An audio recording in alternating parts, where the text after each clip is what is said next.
Hello guys, it's Red here, and in this video we will be discussing the results of the first semi-final of the best light tank of tier 6 competition.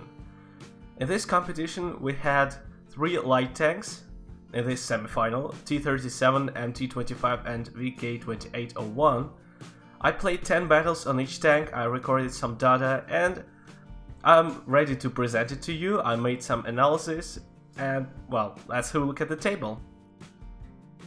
So here you can see all my battles on all these tanks and the results of these battles. Well, first comes the tier of the battle.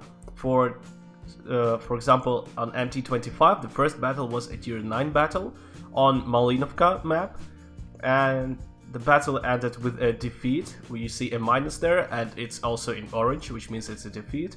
And the total dealt plus assisted damage is 701. So here you can see the results of all battles.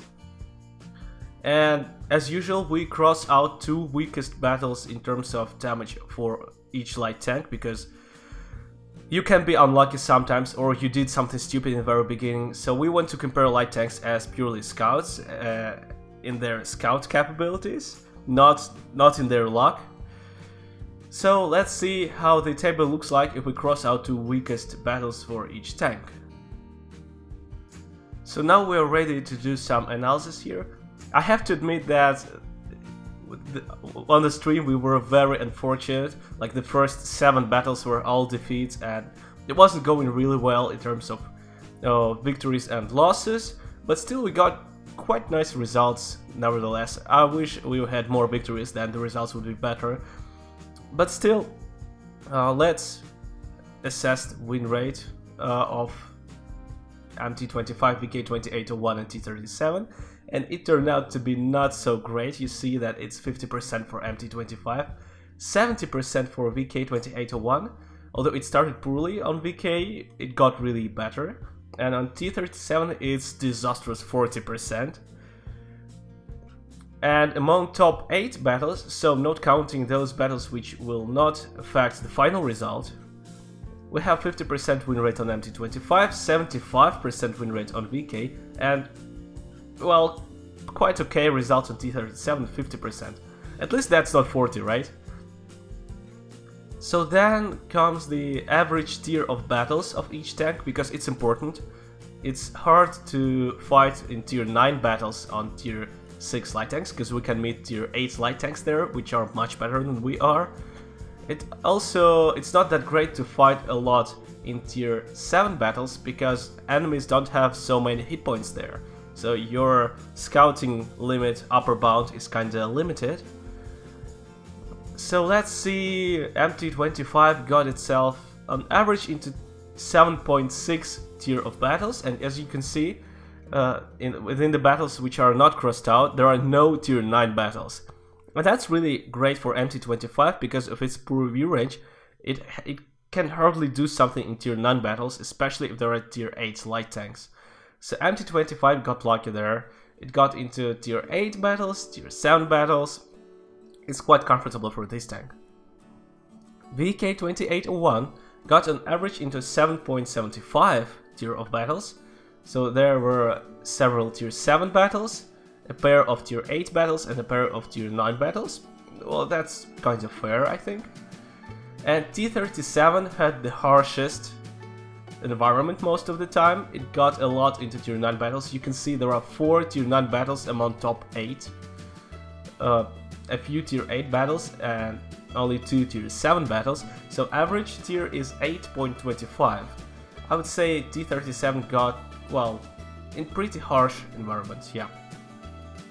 Next comes the a bit subjective point, so maps with higher LT potential among top 8 battles of each light tank. Of course I choose maps which are slightly better than the other maps, or a lot better than the other maps. Well, it was me playing, so it's kind of fair. I'm saying like on which maps I can get more assisted damage.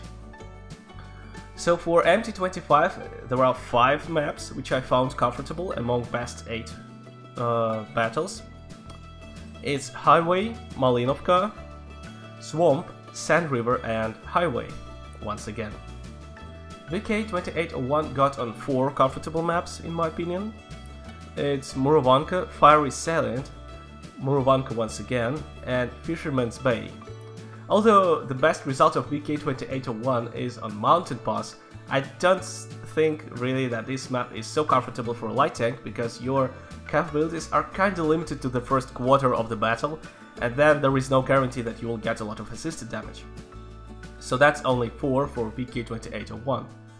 And T37 among its 8 best battles got into Lakeville, Redshire, Prokhorovka and Erlenberg.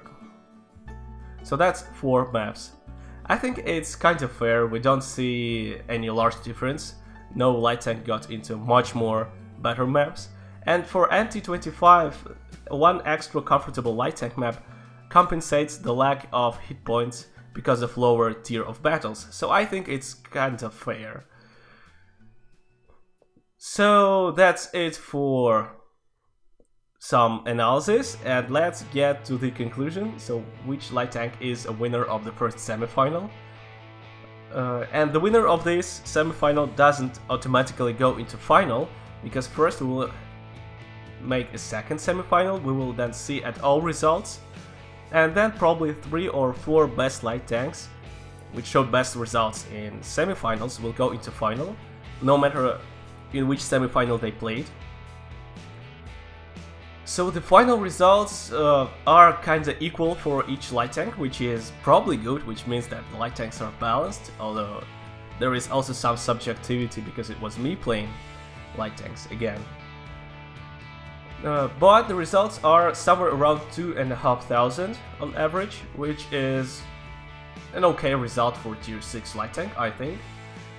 Well, when I was playing that on these battles on the stream, it felt kinda everything was going so bad and so wrong, and I'm quite surprised to see these pretty good numbers in the end. Because, like, when I was playing live, it felt really much worse than it is now. So, this is kinda it. This is the final result of first semifinal. Nobody to congratulate yet, it's too early. And we'll see after the second semifinal what happens next. And thank you for watching. If you're looking forward to seeing the second semifinal and the results, then give a like to this video, I will be so happy. Subscribe to my channel if you're not subscribed yet. Share this video with your friends to show that all tier 6 light tanks, well, 3 of them at least, are kinda equally good. Probably. And goodbye.